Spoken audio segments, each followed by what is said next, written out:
라고 예상을 합니다. 알겠습니다. 그 집단 2인자와 관련해서 그 요번에 이제 그 김정일 2주기 때 그 주석단에 누가 앉느냐에 따라서 그 2인자를 노리는 사람들이 나올 것 같은데요. 저희들이 준비한 화면이 있습니다. 그 화면 보시면서 설명드리겠습니다.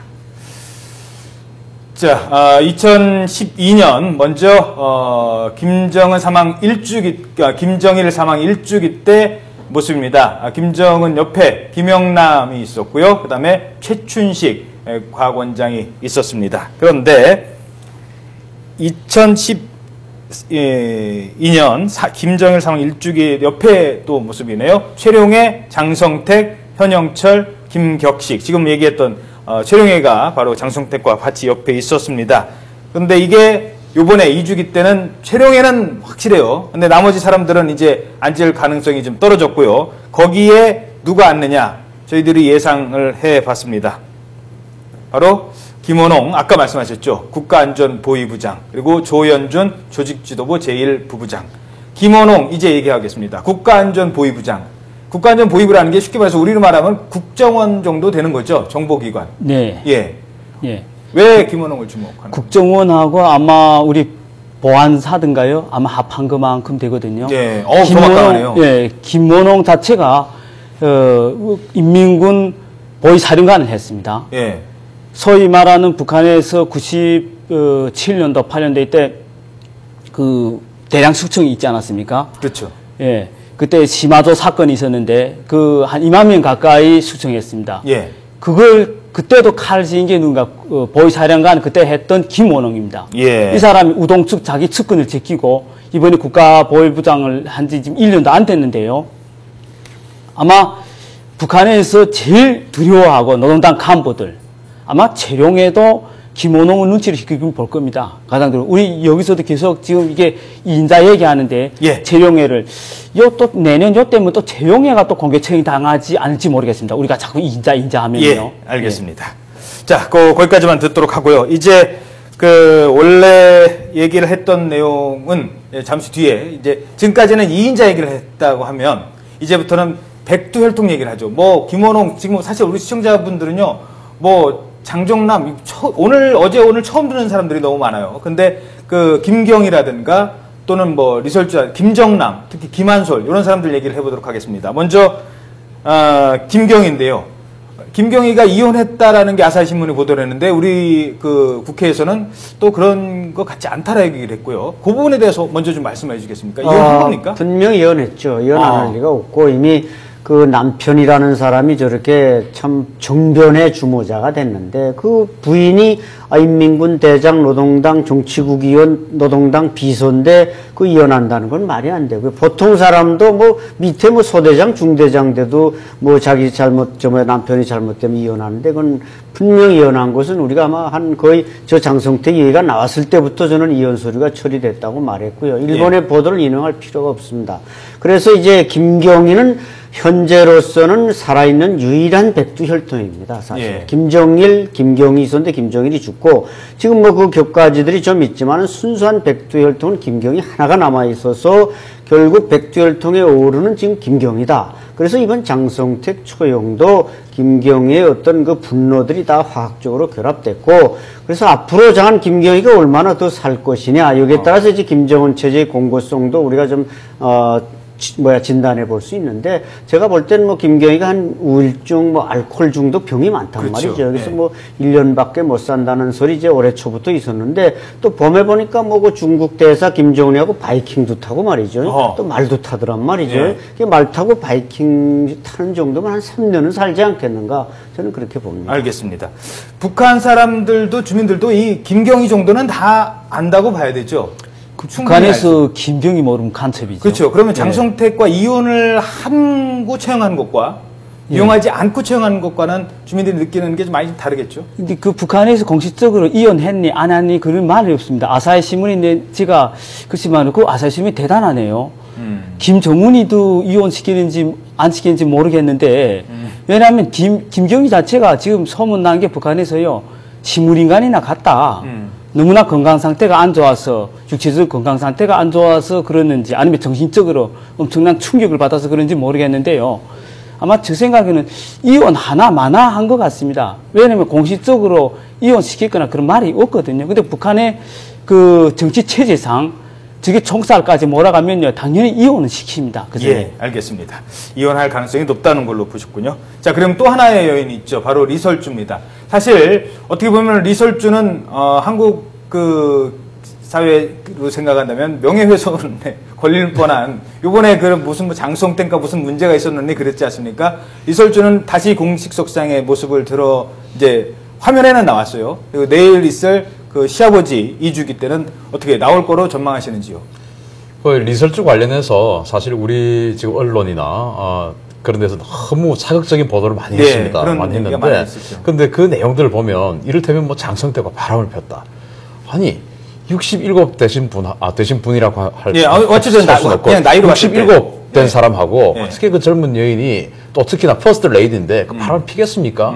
그런데 과거에 장성택이 이제 은하수 관현악단을 뭐 아주 쥐락펴락을 했을 때 그때도 좀 문제가 있었다. 뭐 이런 이야기가 나왔거든요. 그런데 북한의 사회는 그 퍼스트 레이디를 뽑을 때 모든 신체 검사를 다 할 수밖에 없습니다. 그런데 신체적으로 문제가 있으면 퍼스트 레이디가 됐겠습니까? 안 됐다고 보거든요. 그래서 저는 그 장성택하고의 바람설 이런 거는 저는 사실 너무 무책임한 어떤 그 발언이었다고 생각하고, 다만 그러한 것들이 김정은에게 부담이 됐던 것은 사실인 것 같습니다. 그래서 이제 그동안 쭉 한 50여일을 언론 여러 가지 하나도 공개를 하지 않다가 이제 그저께 처음으로 기록 영화에 나왔죠. 예. 그렇다는 것은 그 기록 영화가 실수를 해서 나온 건 아닙니다. 이를테면 이번 상황에서 굉장히 또 활동을 많이 한 것이 최휘 단선전성동부 제1부부장이라고 하는데요. 뭔가를 그 사건을 도모하려고 하면은 여론, 언론부터 장악을 해야 됩니다. 북한도 마찬가지죠. 노동신문, 조선중앙통신 다 장악을 해서 일제히 어떤 그 김정은 체제에 대한 우위성, 장성택의 어떤 나쁜 점 이것을 부각하기 위해서는 언론이 장악이 돼야 되는데, 그 부분에 대해서 최휘 부부장이 굉장히 활약을 했다고 보는데, 그 사람이 만약에 실수로 이설주를 기록 영화에 공개가 되게끔 했다면 이번 김국태 장애위원회 이름을 못 올렸겠죠. 그렇겠죠. 예, 그래서 저는 실수가 아니라고 보고, 리설주는 김정은으로부터는 어떤 그 신뢰를 받고 있는 것 같습니다. 지금 상황으로 봐서는. 다만 그러나 리설주가 나옴으로써 구설수에 계속 오를 것이냐, 안 나옴으로써 구설주에 더 오를 것이냐를 판단을 해서 아마 내일 장례식에 등장시킬지를 고민할 것 같습니다. 알겠습니다. 자, 이런 가운데 북한이 이제 도발을 하느냐, 그렇지 않을 것이냐, 도발 가능성이 높아지느냐, 이제 이 부분을 사실은 우리가 지금 제일 관심을 갖고 염려스러운 건 이제 그런 거거든요. 거기에 대한 얘기를 해보도록 하겠습니다. 먼저 오늘 박근혜 대통령이 앞서 전해드렸습니다만 수석비서관 회의를 통해서 북한 현 상황을 진단을 하고 우리의 대응 태세 주문을 당부했습니다. 박근혜 대통령 오늘 수석비서관 회의에서 발언한 내용 직접 들어보도록 하겠습니다. 최근 북한에서 전개되고 있는 일련의 사태를 보면 향후 북한 정세가 어떤 방향으로 진행이 될지 불투명하고, 무모한 도발과 같은 돌발 사태도 배제할 수가 없는 상황입니다. 이와 같은 현 상황의 엄중함과 예측 불가능성을 감안할 때 범국가적인 차원에서 민, 관, 군이 함께 총체적으로 대비해 나가야 할 것입니다. 특히 북한이 우리 내부의 분열을 꾀하고 혼란을 야기할 우려에 대해서도 철저하게 파악을 해야 할 것이고, 이런 대치 상황일수록 국민들이 불안해하지 않고 생업에 종사할 수 있도록 정부는 최선을 다해야 할 것입니다. 국가안보실을 중심으로 관련 동향을 예의주시하면서 모든 상황에 대비해 나가기를 바라고, 또 군과 경찰은 다양한 유형의 도발 등에 대비해서 특히 서해 5도를 비롯한 북한과 인접한 지역에 대한 감시 등 안보 태세를 강화하고 치안 유지에도 만전을 기해주기 바랍니다. 모든 공직자들도 당분간 비상근무 체계를 유지하고 여러 상황에 대비해서 추후에 소홀함이 없도록 해주기 바랍니다. 네, 우리 대통령의 당부였습니다. 자, 지금 우리도 이제 공무원들이 비상근무 체제에 들어가는데 일단 북한 상황부터 먼저 짚어보고 도발 가능성 얘기해 보도록 하죠. 이런 상황이라면 북한에선 두 가지 선택을 할 수 있습니다. 특히 이제 장성택과 가깝다는 사람은 첫째, 망명하자. 더 이상 여기서는 살 수 없다. 그냥 도망가자라고 생각하는 사람이 있을 거고요. 아니다. 그냥 끝까지 몰린 김에 최후의 발악이라도 해보자.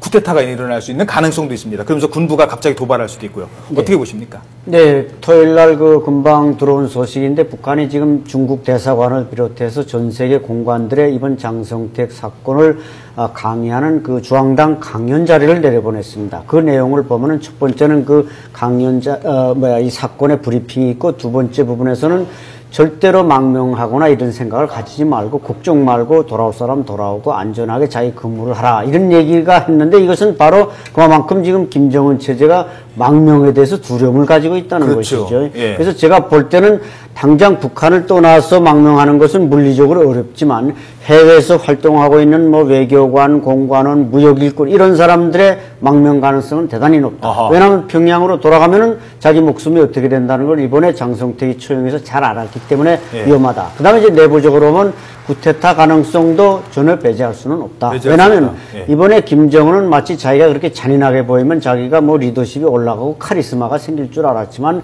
북한에서 상식 있는 사람들은 김정은이 참 인간이 아니다. 이런 지금 그런 게 팽배해 있기 때문에 군인들이 정말 피를 보면 이게 원래 인간이 피를 보면 정신이 획 돈다는 말이 있듯이 예. 군인들이 뭔가 용기 있는 자가 나서서 한번 바꿔봐야 되겠다. 이런 움직임도 저는 충분히 있을 수 있기 때문에 대통령의 그 강조는 아무도 지나침이 없다고 생각합니다. 알겠습니다.